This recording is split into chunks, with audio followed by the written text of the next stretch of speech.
हाँ हेलो, बस तुम आधे घंटे में आ जाओ। हाँ घर पे कोई नहीं होगा उस वक्त। हाँ बस तुम जल्दी आ जाओ, मैं वेट कर रही हूँ। खुदा। ये सरगोशियों में किस यार से बातें कर रही थी? अरे तुम्हें शर्म नहीं आती? तुम्हारी शादी तलाक की नौबत तक आ गया, लेकिन तुम्हारी हरकतें वही की वही। अरे खुदा का खौफ कर, कुछ खुदा का खौफ। बकवास बंद कर, बड़ी आई मुझे बोलने वाली। खुद को देखा है तूने? इतना बंधन की कहाँ जा रही है तू? और बात सुन ज़ैनब, अगर तेरे झूठे इल्जामों की वजह से मुझे तलाक हुई ना, तो मैं छोड़ूंगी ना तुझे। तुझे ऐसी बद्दुआ दूंगी तो याद रखेगी। खुदा करे तेरा मियाँ मर जाए ऑपरेशन के वक्त, बेवा हो जाए तू। अरे तेरी हिम्मत कैसे पड़ी मेरे मियाँ को बद्दुआ देने की है? तेरा मैं मुंह तोड़ दूं। देख अभी देख तेरा हाल क्या करती हूँ। थोड़ी देर में देख तू, तेरी ये सारी अकड़ निकाल के धड़े रख दूंगी।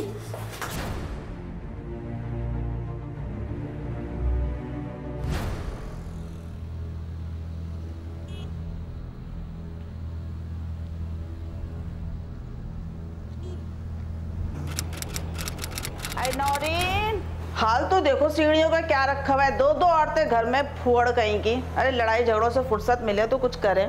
कचरा तो देखो भरा पड़ा है। नौरीन जवाब भी तो नहीं देती है कि बोले कुछ के हाँ ना। कब वक्त एक तो सीढ़ियाँ हैं, चढ़ा भी नहीं जाता मुझसे। अरे नौरीन, फारूक का क्या हाल है? अस्पताल कब जाएगी? ऑपरेशन कब है? बता तो सही। लो देखो, हाय हाय लापरवाही की भी हद कर दी इन औरतों ने। कोई भी घुस जाए। नौरीन ये क्या हो गया? नौरीन ये क्या हो गया? किसने कर दिया? नौरीन मेरी बच्ची। नौरीन अरे कोई है? अरे कोई है? पुलिस! अरे कोई है? पुलिस!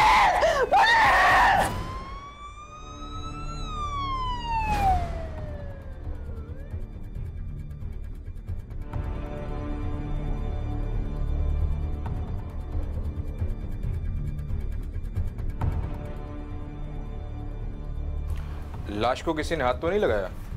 नहीं इंस्पेक्टर साहब, महल्ले वालों ने कोशिश की थी लाश उतारने की, मगर कुछ लोगों ने कहा कि पुलिस को आने दो, इसीलिए हम में से किसी ने लाश को हाथ नहीं लगाया। आप मकतूला की क्या लगती हैं? और इस घर में और कौन कौन रहता है? ये मेरी देवरानी है। इस घर में फैज भाई, मैं और मेरे शौहर फारूक रहते हैं। वुकूअ के वक्त आप लोग कहाँ थे? इंस्पेक्टर साहब, मेरे भाई का आज पित्ते का ऑपरेशन था। हम सब तो हॉस्पिटल में थे, मगर जैसे ही ये मनहूस इत्तला मिली हम फौरन घर पे आ गए थे। तो कोई प्रॉब्लम थी? कोई फाइनेंशियल प्रॉब्लम थी? कोई घर में लड़ाई झगड़े थे? कोई खुदकशी की वजह तो होगी ना? नहीं इंस्पेक्टर साहब, अब देखे ना, छोटे मोटे झगड़े तो हर घर में होते हैं। ऐसी कोई ख़ास वजह नहीं थी। मेरा तो दिमाग काम नहीं कर रहा। पता नहीं नौरीन ने अपनी जान क्यों ले ली। ए भैया, तुम्हें नहीं पता कि तुम्हारी बीवी ने पंखे से लटक कर क्यों जान दे दी? इंस्पेक्टर साहब, पूरा मोहल्ला जानता है कि ये अपनी बीवी को तलाक देना चाहता था, और आप इससे क्या पूछ रहे? बुलाएं नौरीन की बहन शीरी को। सारा हाल तो उसे मालूम है, वो बताएगी आपको। कैसे मासूम बने खड़े हैं ये लोग। बेचारी ने जान दे दी। ओ बदजात मक्कार औरत, इस दुख की घड़ी में दो बोल हमदर्दी के बोलने के बजाय आग लगा रही हो। दफा यहाँ से। हाँ हो जाऊंगी दफा, लेकिन सब थानेदार को बता कर जाऊंगी। क्या बताएगी? निकल यहाँ से। अरे रुक जा, भी बताती हूँ। थानेदार साहब देखें, ये देवरानी जेठानिया आज सुबह भी लड़ रही थी। इनके लड़ाई झगड़े की आवाजें मेरे घर तक आ रही थी। सुबह जब मैं जमादार को कचरा देने के लिए बाहर आई ना,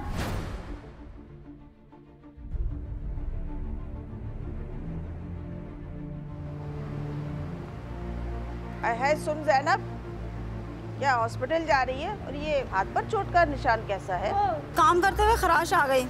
हाँ हॉस्पिटल ही जा रही हूँ। 11 बजे ऑपरेशन है ना फारूक का, इसलिए। अच्छा ये बता, आज ये किस्त खत्म हो गई? किस्त? कैसी किस्त? तुम्हारे घर से जो चटपटी मार धाड़ चीख पुकार की आवाजें आती है ना, हमने तो टीवी में भी ऐसे ड्रामे नहीं देखे। आज की एपिसोड में कुछ सुन ली मैंने। ना खाला, आपको शर्म नहीं आती? ये लगाई जाएगी आदत आपकी जाएगी कब? अरे चली जाएगी, तुम्हारे घर का ड्रामे का एंड होगा और मेरी आदत भी चली जाएगी। आपकी याद कभी नहीं जाएगी, ऐसी रहेंगी आप। कोई और काम धंधा नहीं है आपको? जाएं अपने काम करें जाके, और कोई काम धंधा ही नहीं है इन लोगों को। लो जी, आप सबको थाने आना होगा और मकतूला की बहन से मेरी बात करवाएं। देखें इसके हाथ पर खराश, देखें आप चोट का निशान देखें। बावर्ची खाने में आपने नौरीन की चूड़ियों के निशान और चूड़ी तो पड़ी देखी है ना। इंस्पेक्टर साहब, छोटे मोटे झगड़े तो हर घर में होते हैं, और ये चोट तो मुझे सुबह किचन में काम करते हुए लगी। ये और ना जाने क्या उलफल बकरिया। तुम जाओ यहाँ से। ठीक है, सब हकीकत सामने आ जाएगी। आप सबको थाने आना होगा और उसकी बहन से मेरी बात कराएं अभी। और तुम डेड बॉडी को हॉस्पिटल शिफ्ट करवाओ पोस्टमार्टम के लिए।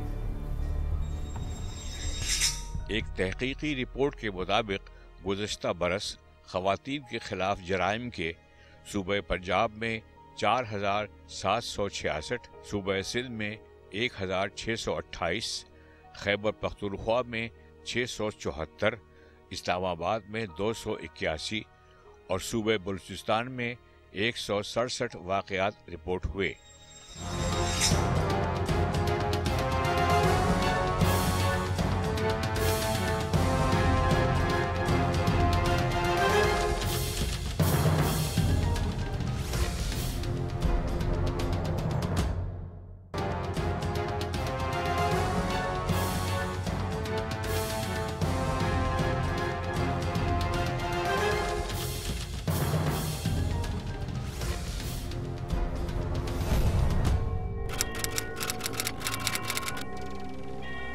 इस केस की कार्रवाई शुरू की जाए। योर ऑनर, आज का केस एक बदनसीब औरत नौरीन का है, जिसे उसके शौहर फैज, उसके जेठ फारूक और उसकी जेठानी जैनब ने बेदर्दी से कत्ल कर दिया। योर ऑनर, इन मुल्जिमान ने बाकायदा प्लानिंग करके कत्ल की ये वारदात की और उसके बाद इस वारदात को खुदकुशी का रंग देने की कोशिश की। आमना साहिबा, नौरीन ने खुदकुशी ही की थी। उसे कत्ल का रंग देने की कोशिश तो आप कर रही हैं। वकील साहब, पोस्टमार्टम के बगैर भी लाश पर नमूदार होने वाले जख्मों के निशान की नौयत देखकर यह अंदाजा किया जा सकता है कि यह खुदकुशी की वारदात है या कत्ल। अगर किसी को फंदा लगा के लटका के यानी हैंग करके मारा जाए तो गर्दन पे जो निशान बनता है वो अंग्रेजी हर्फ वी, उल्टे वी की सूरत में निशान बनता है।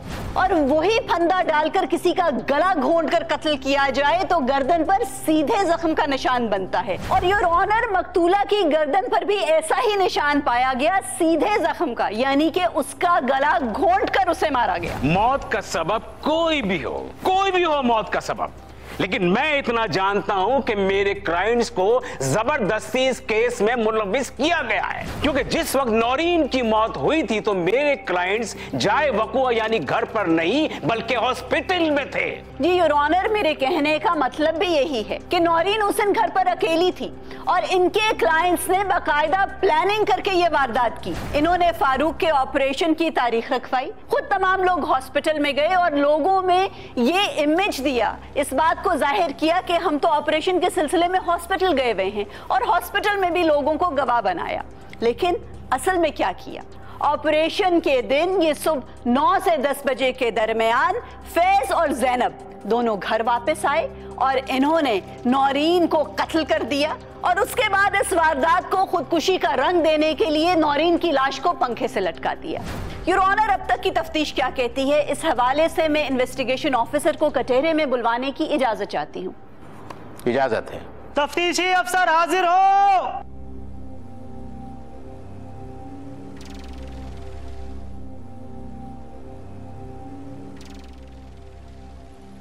जी इंस्पेक्टर साहब, आप अदालत को बताएंगे कि आपकी अब तक की तफ्तीश क्या कहती है।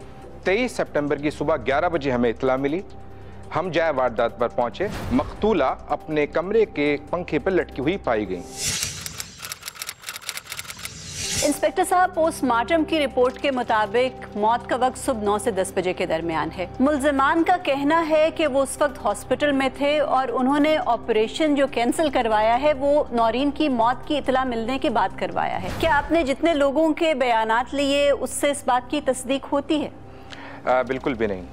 ठीक, क्या आपको लगा कि ये खुदकुशी की वारदात है? जी नहीं, हमें इब्तदा ही में ये पता चल चुका था कि खुदकुशी नहीं बल्कि कत्ल है, और ये कत्ल फांसी की वजह से नहीं बल्कि गला घोटने की वजह से हुआ है। पोस्टमार्टम की रिपोर्ट भी ये बात साबित करती है कि ये खुदकुशी नहीं बल्कि कत्ल है। इस कत्ल का महरिक आपकी तफ्तीश से मालूम हो सका? मुल्जिमान को ये शक था कि मकतूला के किसी शख्स से नाजायज़ ताल्लुकात थे। जिस रोज़ ये वाक़या पेश आया उस रोज़ मकतूला के पास एक कॉल आई। बकौल ज़ैनब के नौरीन फ़ोन पे बात कर रही थी किसी शख्स से कि जब घर पे कोई ना हो तो वो उससे मिलने के लिए घर पे आए। क्या मुल्जिमान ने एतराफ़े जुर्म किया? नहीं, ये तमाम मुल्जिमान बज़िद हैं कि कत्ल के वक्त ये लोग हॉस्पिटल में मौजूद थे। योर ऑनर, आमना साहिबा आईओ साहब से जो भी जिरा करेंगी नतीजा यही निकलेगा। इसलिए मेरी दरख्वास्त है कि मैं भी कुछ सवालात पूछने की इजाजत चाहता हूँ। इजाजत है। इंस्पेक्टर साहब, वारदात की जो कहानी और कत्ल करने की जो वजह आपने बयान की है उसे सपोर्ट करने के लिए ना तो आपके पास कोई सबूत है और ना ही मेरे क्लाइंट का इकरार जुर्म और ना ही कोई ऐसा गवाह जो ये साबित कर सके कि मेरे क्लाइंट जाए वारदात पर मौजूद थे। इसलिए कि मेरे क्लाइंट ने कोई जुर्म किया ही नहीं है या कत्ल किया ही नहीं है। हाँ, मोहल्ले वालों से ही आपको पता चला है कि मकतूला और उसके शौहर के दरमियान कोई कशीदगी थी और नौबत तलाक तक पहुंच गई थी। अब सवाल यह है कि नौरीन से अगर ये खानदान निजात हासिल करना चाहता था तो कानून के और भी तरीके यानी कि तलाक की वजह से भी मामला सुलझ सकता था। इसके लिए एक मुअज़्ज़िज़ खानदान को कत्ल जैसी वारदात करने की कोई जरूरत नहीं थी। मुल्जिमान इस बात का सबूत देने में कासिर रहे हैं कि वो सुबह 9 और 10 बजे के दरमियान हॉस्पिटल में मौजूद थे। चलान पर बहुत वाज़े लिखा है कि घर पर किसी ने जबरदस्ती दाखिल होने की कोशिश नहीं की, यानी कि जो कोई भी आया था मकतूला उसको जानती थी और उसने खुद दरवाजा खोला था। अगर कोई रेजिस्टेंस होती तो दरवाजे से लेकर कमरे तक कुछ निशानात यकीनन मौजूद होते। बिल्कुल बिल्कुल, फोर्स एंट्री के शवाहिद आपको नहीं मिले क्योंकि घर का मेन दरवाजा लॉक भी ही नहीं था, इसलिए पड़ोसन भी घर में दाखिल हो गई। और ये सही है कि फारूक का सुबह 11 बजे ऑपरेशन था। क्या अक्ल ये बात तस्लीम करती है कि ज़ैनब और फैज साहब उनको इस हालत में अस्पताल में छोड़कर कत्ल के इरादे से वापस घर आ गए? जी वकील साहब, अक्ल बिल्कुल इस बात को तस्लीम करती है क्योंकि हॉस्पिटल मुल्जिमान के घर से 10 मिनट के फासले पर है और उनको इस बात का पता था कि हम कत्ल कर फौरन हॉस्पिटल पहुंच जाएंगे। इंस्पेक्टर साहब, लगता है कि आप जासूसी नॉवेल बड़े शौक से पढ़ते हैं क्योंकि ये मफरूजा है।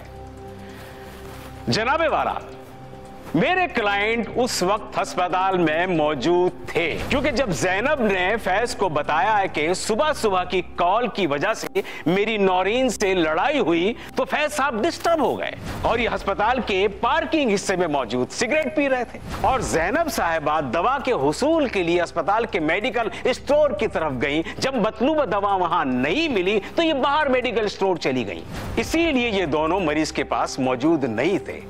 इंस्पेक्टर साहब, ये सही है कि फैज साहब को अपनी बीवी पर शक था और नौबत तलाक तक पहुंच गई थी। हाँ, ज्यादा अहम सवाल ये है कि वो फोन कॉल ट्रेस करवाई आपने जो नौरीन को आई थी, हैं? आखिर वो कौन था जिससे वो तन्हाई में मिलकर बातें करना चाह रही थी और छुप छुप कर मिलती थी? वकील साहब, हमें अपनी तफ्तीश के दौरान ऐसी कोई शवाहिद नहीं मिले जिसका नतीजा ये हो कि वो किसी शख्स से ताल्लुक रखती थी। फॉरेंसिक रिपोर्ट के मुताबिक मकतूला की मुट्ठी में कुछ बाल थे और वो बाल वो थे जो मुज़ाहमत के दौरान उसके हाथ में आ गए थे। क्या आपने उसका डीएनए टेस्ट करवाया और क्या वो डीएनए टेस्ट मेरे क्लाइंट्स के बालों से मैच हुआ? डीएनए की रिपोर्ट मुल्जिमान के डीएनए से मैच नहीं करती। पॉइंट नोट किया जाए जनाबे वाला। वकील साहब, कत्ल के केस में सारी गुत्थियां सुलझती नहीं हैं। कुछ मैटर अनसॉल्व भी रह जाते हैं जो कि बाद में सॉल्व होते हैं। इंस्पेक्टर साहब, आसान लफ्जों में आप ये कहें कि आप जबरदस्ती मेरे क्लाइंट को इस केस में मुलविस करना चाहते हैं, जबकि इस बात का कोई सबूत नहीं है।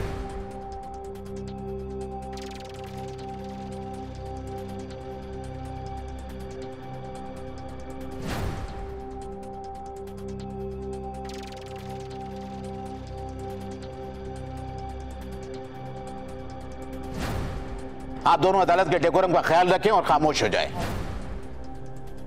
योर ऑनर, मैं इस केस की मुद्दई शिरीन साहिबा को कटहरे में बुलवाने की इजाजत चाहती हूँ। इजाजत है। शिरीन खान हाजिर हो।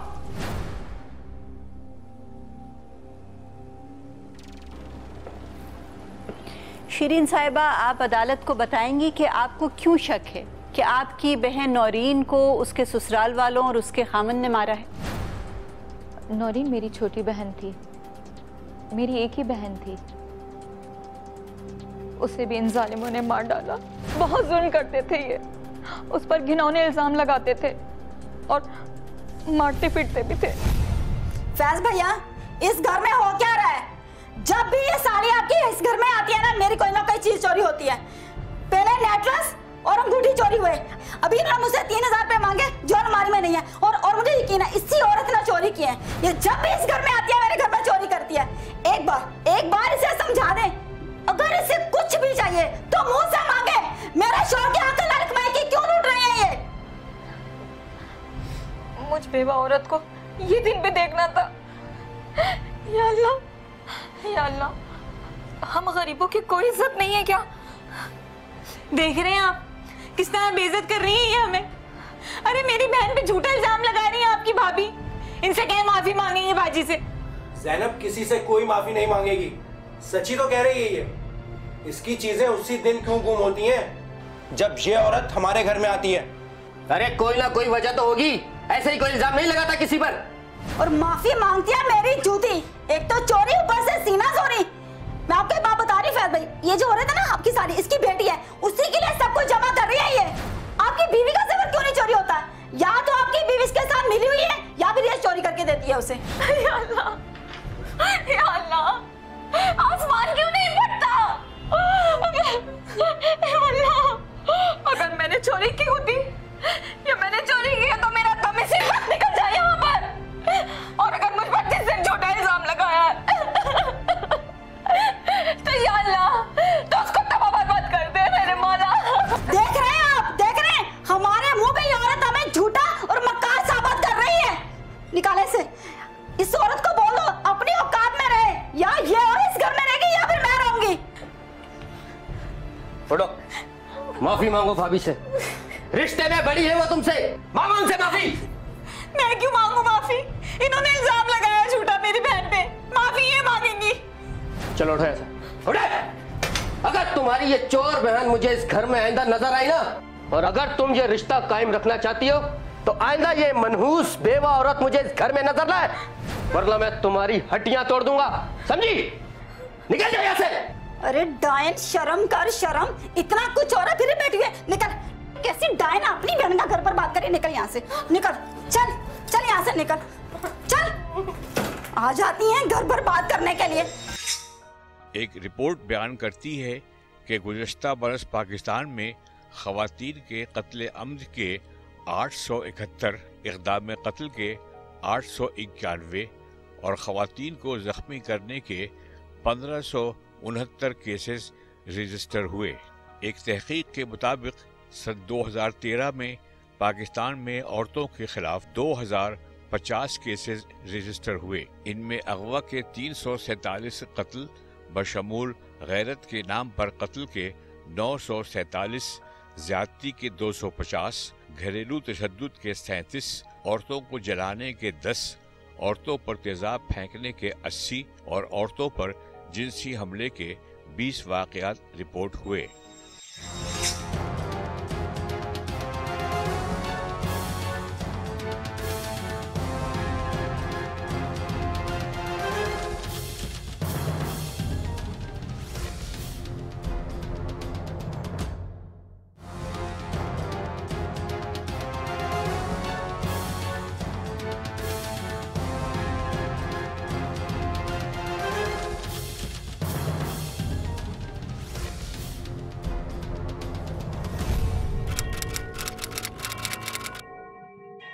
आपको अंदाजा नहीं है कि ये लोग कितने खतरनाक हैं। नौरीन के शादी के पहले साल उसके यहाँ बेटा हुआ तो ये औरत जल भुन गई, क्योंकि इसके यहाँ कोई औलाद नहीं है ना। इसने नौरीन के बेटे का गला दबा दिया और उसको मार डाला। मैंने खुद उसके गले पर इस औरत की उंगलियों के निशानात देखे थे। अब आप ये देखें, जो वैशी औरत उस मासूम बच्चे को मार सकती है तो क्या वो मेरी बहन को नहीं मार सकती? और मेरे बहनोई पर तो इस औरत ने पता नहीं क्या जादू टोना किया भाई, वो इसी की बात सुनता है। तभी तो मेरे बहनोई ने अपने बच्चे की मौत के बाद भी इस औरत को कुछ नहीं कहा, खामोशी रहा। Objection your honour. ये औरत न जाने कहां की कहानी लेकर बैठ गई और झूठ पे झूठ बोलकर बेबुनियाद इल्जाम लगाकर मेरे क्लाइंट को साबित करना चाह रही है कि इन्होंने जुर्म किया, इन्होंने कत्ल किया है। इस औरत ने उस बच्चे की मुबैना हलाकत की एफआईआर दर्ज करवाई।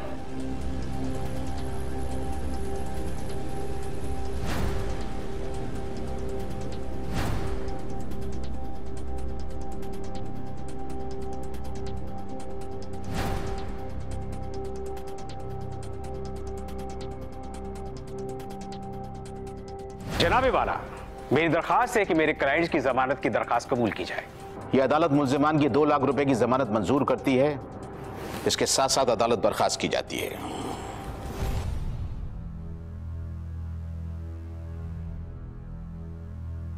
मैडम, मुल्जिमान की बेल हो गई है, क्या लगता है आपको उन्हें सजा दिलवा पाएंगी? देखो शहरोज, मसला ये है कि ये तमाम केस ना सर्कमस्टेंशियल एविडेंस पर बेस्ड है और हमारे पास कोई ठोस सबूत ही नहीं है। हमें तो जाए वारदात से कोई क्लियर फिंगरप्रिंट्स तक नहीं मिले। और वो जो नौरीन की हमसाई थी, उन्होंने जो बयान दिया था कि सुबह सुबह ज़ैनब को देखा था उन्होंने कि उसके हाथ पे चोट लगी हुई थी और परेशानी में जा रही थी, तो जो टाइम वो हमसाई बता रही है वो नौरीन के पोस्टमार्टम रिपोर्ट के टाइम ऑफ डेथ से भी मैच नहीं करता। डीएनए टेस्ट की रिपोर्ट के मुताबिक लाश की मुट्ठी से मिलने वाले जो बाल हैं वो किसी मर्द के हैं, लेकिन वो बाल ना फारूक के बालों से मैच करते हैं ना फैज़ के। यही कुछ बातें हैं ना जिससे मुल्ज़मान को फ़ायदा मिल रहा है। अब या तो ये लोग बहुत शातिर हैं या ऑब्वियसली कुछ हमसे ही कोताही हो रही है, शायद कोई बहुत इंपॉर्टेंट चीज़ हम ओवरलुक कर रहे हैं। अच्छा मुझे ये बताओ कि वो जो नौरीन के सेलफोन पर आखिरी इनकमिंग कॉल थी वो ट्रेस हो पाई? जी, वो किसी कमर्शियल एरिया के पब्लिक कॉल ऑफिस से की गई है। अच्छा, एक तो मुझे तुम नौरीन के सेल फोन का पिछले 2 महीने का डाटा निकलवा के दो, और दूसरा ये भी चेक करो कि ये जो पब्लिक कॉल ऑफिस का नंबर है, इससे पहले भी कभी कोई कॉल आई है नौरीन के सेल फोन पर? मैं करता हूँ। और 1-2 चीज़ें और भी चेक करो।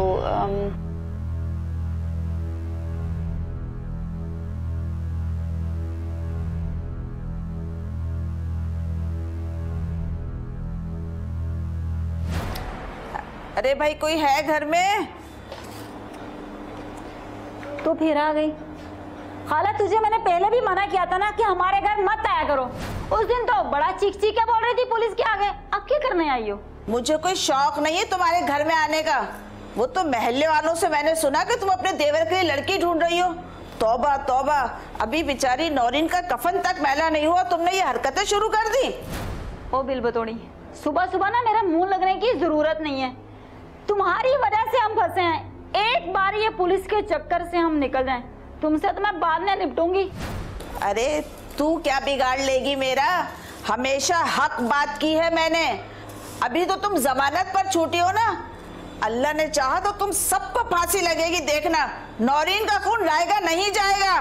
ओ, तुझे तो मैं देखती हूँ। फांसी तो एक ही बार होनी है ना। चल निकल मेरे घर से, चल चल, आइंदा मत आना यहाँ पे।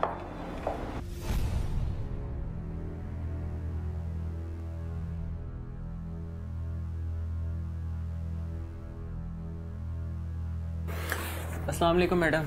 वालेकुम सलाम। मैडम, ये नौरीन की फ़ाइल, उसका 2 महीने का टेलीफोन रिकॉर्ड और बाकी चीज़ें। तुमने खुद चेक किए? कोई ख़ास बात इसमें नोटिस की? जी मैम, ज़्यादातर फ़ोन कॉल्स दुकानों से आई हैं, कोई जनरल स्टोर, कोई मेडिकल स्टोर। मेरा ख्याल है कि किसी शख्स ने पीसीओ से कॉल की है। Very strange. शेरोज, कहीं ऐसा तो नहीं है कि जो नौरीन की जेठानी ने उस पर इल्ज़ाम लगाया था उसमें कोई सच्चाई हो? मैडम, मैं जो सोच रहा हूँ आप भी वही सोच रही हैं? पॉसिबिलिटी है कि नौरीन के किसी इंसान के साथ नाजायज़ ताल्लुकात थे। इस बात को कंफर्म करने के लिए मेरे ख्याल में हमें नौरीन की बहन शिरीन से मिलना चाहिए। ठीक है। हाँ, ऐसा करते हैं कि कल ऑफिस के बाद हम दोनों शिरीन के घर चलते हैं। ठीक है मैम। मीनवाइल ये आप अपने पास ही रखें सारे डॉक्यूमेंट्स, और इसकी एक कॉपी मुझे भी बना के दे दें। ठीक है। ठीक है। ठीक है।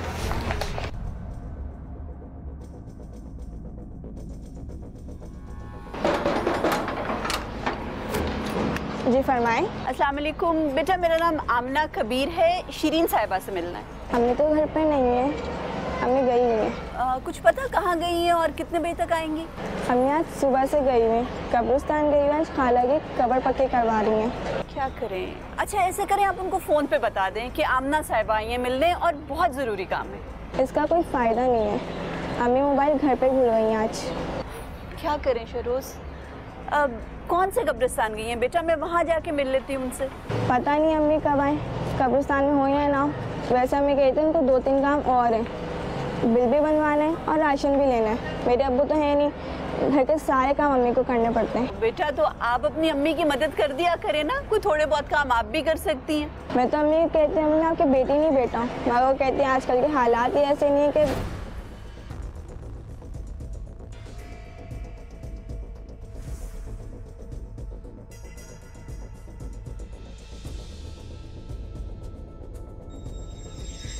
Human rights commission of Pakistan की रिपोर्ट के मुताबिक सन 2013 में पाकिस्तान में कत्ल की 14,000 वारदातें रिकॉर्ड हुईं।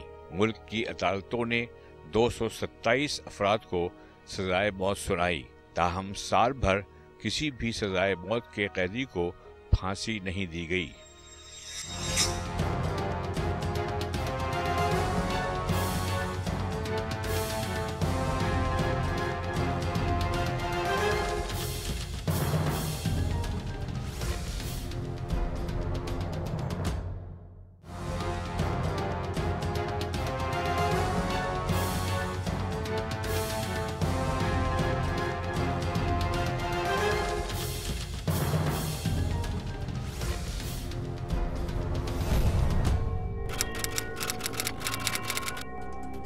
जनाबे वाला, इस्तिगासा के पास मेरे क्लाइंट के खिलाफ कोई ठोस सबूत नहीं है और सबूत मिल भी नहीं सकते क्योंकि नौरीन का कत्ल किसी और ने किया है और मेरे क्लाइंट्स बिल्कुल बेकसूर हैं।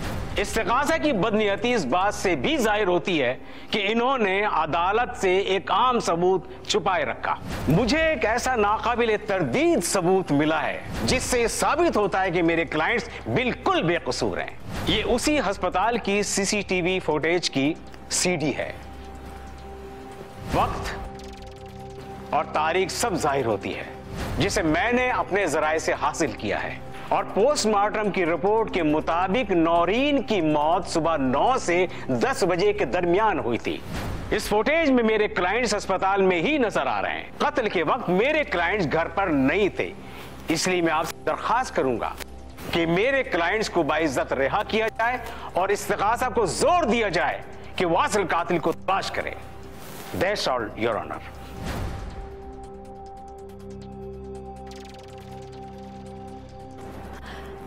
योर ऑनर, इस्तिगासा दस्तयाब शुदा सबूत की बुना पर मुल्जिम या मुल्जिमान को नामजद करता है। इसमें अमूमन किसी बदनीयती का अमल दखल नहीं होता। योर ऑनर, इस केस में फाजिल वकील साहब दुरुस्त फरमा रहे हैं, इनके क्लाइंट्स वाकई में बेकसूर हैं। आमना साहिबा, यही बात तो मैं पहली ही पेशी से साबित करना चाह रहा हूं, लेकिन आप हस्बे आदत बजिद हैं कि मेरे क्लाइंट्स नौरीन के कातिल हैं। वकील साहब, आपको बताती चलूं कि नौरीन के असल कातिलों का सुराग मिल चुका है और वो पुलिस के सामने एतराफे जुर्म भी कर चुके हैं। योर ऑनर, कुछ सवालात ऐसे थे जिनके जवाब नहीं मिले थे और मैं भी तब तक की तफ्तीश से मुतमईन थी। योर ऑनर, एक गुत्थी जो नहीं सुलझ रही थी वो बाल थे जो मकतूला की मुट्ठी में बंद पाए गए, जो यकीनन मुज़हमत के दरमियान उसके हाथ में आ गए थे। उन बालों का डीएनए मुल्जिमान के डीएनए से मैच नहीं कर रहा था। योर ऑनर, जब नामजद मुल्जिमान के खिलाफ कोई ठोस सबूत नहीं मिला तो मुझे मकतूला की जेठानी का वो इल्जाम याद आया जो उसने मकतूला पर लगाया था कि नौरीन के किसी मुबैना शख्स के साथ नाजायज ताल्लुकात थे। योर ऑनर, मैं ये सोचने पर मजबूर हो गई कि क्या इस इल्जाम में कोई सच्चाई है, कोई हकीकत है, और यही जानने के लिए मैंने रुख किया मकतूला की बहन शीरीन के घर का कि शायद शीरीन से बातचीत करके मुझे कोई अहम क्लू मिल जाए। योर ऑनर, शीरीन साहिबा तो घर पर मौजूद नहीं थी, लेकिन उनकी बेटी मरियम से बातचीत करके कुछ मालूमात मिली। रहमत अंकल वो कौन है? ये हमारे मोहल्ले में रहते हैं। आज भी अम्मी उन्हीं के साथ गई हैं। गई थी अदालत जाने किसी वकील से मिलने, और ये मकान हमारे नाना का है। नाना का इंतकाल हो गया तो हम ये मकान बेच रहे हैं। इसी सिलसिले में मैं किसी से मिलने गई हूँ। एक बात तो ये भी पता चली कि खानदानी प्रॉपर्टी की फरोख्त का भी मसला है। योर ऑनर, इसी सिलसिले में जब पुलिस ने मजीद तफ्तीश की तो 2 गिरफ्तारियां अमल में आईं और उन 2 अफराद ने एतराफ़े जुर्म भी कर लिया। योर ऑनर, मैं उन 2 मुल्जिमान को अदालत में पेश करने की इजाजत चाहती हूँ। मुल्जिमान को पेश किया जाए।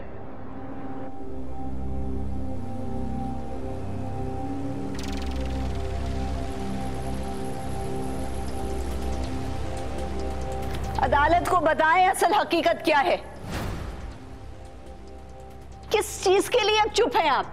छोटी बहन का कत्ल किया है, उसकी मां की जगह थी आप। मैं जिस मकान में रहती हूँ उसमें नौरीन का भी बराबर हिस्सा है। वो मकान मेरे अब्बा ने विरसे में छोड़ा है। रहमत मेरे महल्ले में ही रहते हैं। मेरा जरिया आमदनी तो कुछ ख़ास नहीं था।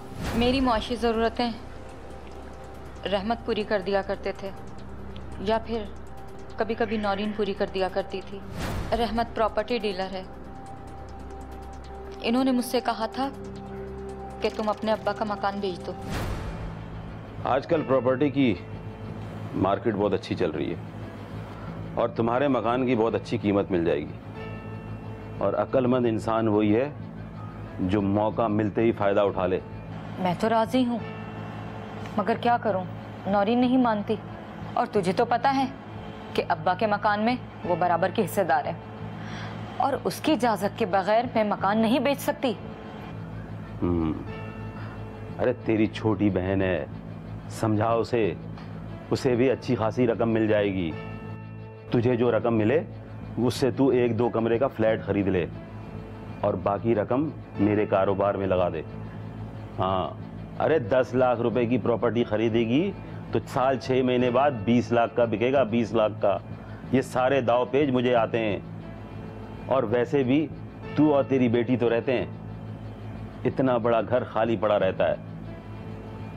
मैं चाहता हूं कि शादी के बाद हम दोनों खुशहाल जिंदगी गुजारें। रहमत कहता तो तू ठीक है, लेकिन नौरीन नहीं मानेगी। अगर नौरीन इतनी खुदसर औरत है तो उसके साथ कोई ना कोई गेम करना पड़ेगा। मेरी बात सुन।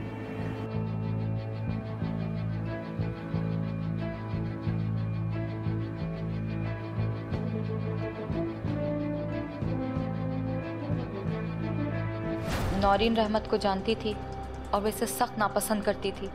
जब नौरीन के ससुराल ने मेरे उनके घर जाने पर पाबंदी लगा दी तो मैं कभी कभी नौरीन को पब्लिक कॉल से फ़ोन कर लिया करती थी ताकि मेरा नंबर उसके मोबाइल पर ना जाए, जिससे उसके ससुराल वाले या उसका मियाँ उसे तंग करें या उससे नाराज़ हो जाएं कि तुमने अभी भी अपनी बहन से ताल्लुक़ रखा हुआ है।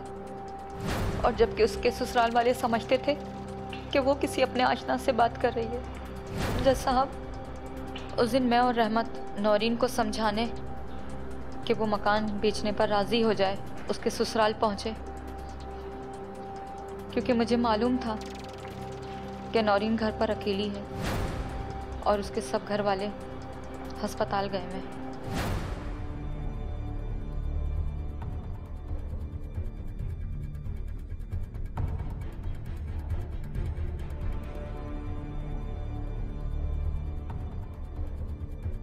तुम्हें पता है ना कि नौरीन घर में अकेली है? हाँ हाँ, उसने मुझे खुद बताया था कि वो घर पर अकेली है और सब घर वाले अस्पताल गए हैं।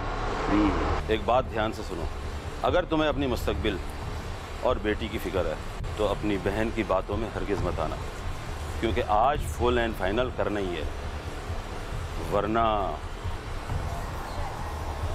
समझ गई ना? चलो।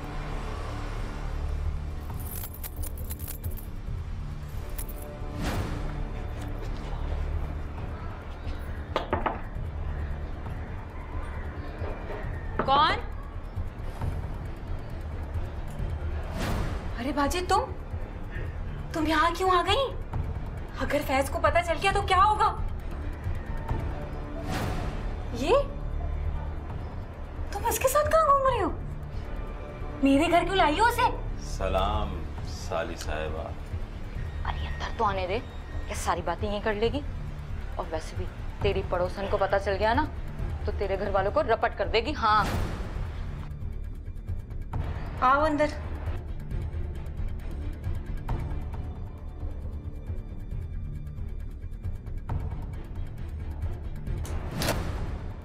आओ।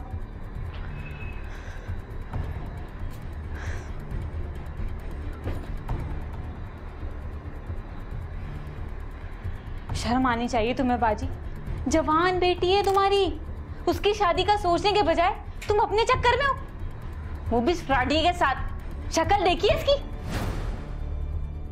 फ्राडिया? और मैंने क्या फ्रॉड किया है? तो क्यों हमारी खुशियों की दुश्मन बनी हुई है? साइन तो तू आज करेगी, तुझे मकान बिकने के बाद तेरा हिस्सा मिल जाएगा। मुझे नहीं चाहिए कोई हिस्सा, और मैं अब्बा जी का मकान बिकने नहीं दूंगी, समझे तुम? तुम्हें क्या हो गया बाजी? इसको तो छोड़ो, तुम्हें क्या हो गया? तुम्हारी क्यों आंखों का पानी मर गया? तुम क्यों इसके चक्कर में अब्बा का मकान बेचना चाहती हो? ये हड़प लेगा सारा पैसा। नौरीन, तुम अपनी औकात में रहो। तुम्हें कोई नहीं हक पहुंचता कि मेरे होने वाले मियाँ के मुतालिक कुछ कहो या उसकी बेइज्जती करो। शौहर, लानत है ऐसे शौहर पे। शौहर।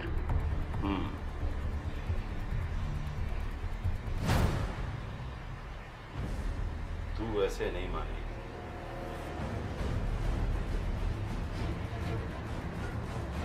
क्या कर लेगा तू? वो तो कुछ नहीं करेगा, अब जो करना है मुझे ही करना है। तू तो मान नहीं रही है तो हमें दूसरा तरीका करना पड़ेगा भाई। कौन सा तरीका? ये तरीका करना बाजी, पड़ेगा। क्या हो गया? बाजी, बाजी छोड़ दो मुझे। बाजी, बाजी छोड़ो। बाजी क्या कर रही हो? बाजी, बाजी मैं बहन हूं तुम्हारी।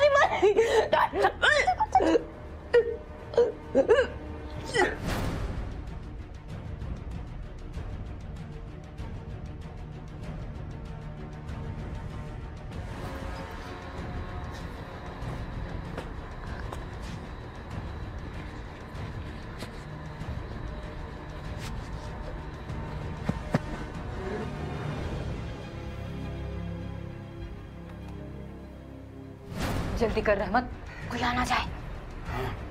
कर रहा हूं, कर रहा हूं। चलो जल्दी करो, जल्दी। चला जा। इसके बाद मैंने और शीरीन ने मिलकर नौरीन की लाश पंखे से लटका दी ताकि उसकी मौत खुदकशी लगे। क्या करते, वो मान ही नहीं रही थी। योर ऑनर, ये असल में कत्ल की ही नीयत से गए थे उस रोज, क्योंकि ये कत्ल करने का सामान साथ लेकर गए थे बाकायदा प्लानिंग से। जिस रस्सी से नौरीन को पंखे के साथ लटकाया गया, वो रस्सी नौरीन के घर में मौजूद नहीं थी, वो रस्सी ये साथ लेकर गए थे, क्योंकि घर से निकलने से लेके नौरीन के घर पहुंचने तक इनका इरादा ही यही था। नौरीन को कत्ल करें, उसे रास्ते से हटाएं और नौरीन का जो शेयर था उस खानदानी प्रॉपर्टी में वो खत्म हो जाए और ये सोल वारिस बन जाएं, अकलौती वारिस बन जाएं उस प्रॉपर्टी की, और उसको बेचकर ये दोनों ऐशो इशरत की जिंदगी गुजारें। योर ऑनर, इस शख्स की क्रिमिनल मेंटालिटी है, इसका तो क्रिमिनल रिकॉर्ड है। योर ऑनर, इस शख्स पर तो प्लॉट्स की जाली अलॉटमेंट और कब्जे करने के 2 केसेस चल रहे हैं। योर ऑनर, इस केस की आखिरी गुत्थी भी सुलझ गई जब मकतूला के हाथ में पाए जाने वाले बालों की डीएनए रिपोर्ट रहमत के बालों के डीएनए से 100% मैच कर गई। योर ऑनर, इन दोनों के साथ किसी किस्म की रियायत ना की जाए क्योंकि इन्होंने कोल्ड ब्लडेड तरीके से ये वारदात प्लान की और इस वारदात को एक्सिक्यूट किया। That's all your honour. अदालत को पेश किए गए शवाहिद और मुल्जिमान के इतराफ जुर्म के बाद अदालत इस नतीजे पर पहुंची है कि मुसम्माद नौरीन का कत्ल रहमत खान और शेरी ने मिलकर किया है। लिहाजा ये अदालत ज़ेर दफ़ा 302 ताज़ीरात पाकिस्तान के तहत इन दोनों मुल्जिमान को उम्र कैद और मुबलिग 5-5 लाख रुपए जुर्माने की सज़ा का हुक्म सुनाती है। जुर्माने की अदम अदायगी की सूरत में इन दोनों मुल्जिमान को मजीद 6 माह कैद भुगतना होगी, जबकि इस केस में मुलविस दीगर मुल्जिमान फैज़, फारूक और ज़ैनब बीबी को बाइज्जत बरी किया जाता है क्योंकि उनके खिलाफ अयानत जुर्म साबित नहीं हुई। अदालत बर्खास्त की जाती है। The case is disposed of. Court number 5 में अगर आप भी कोई केस पेश करना चाहते हैं तो हमें ईमेल करें court5@sama.tv।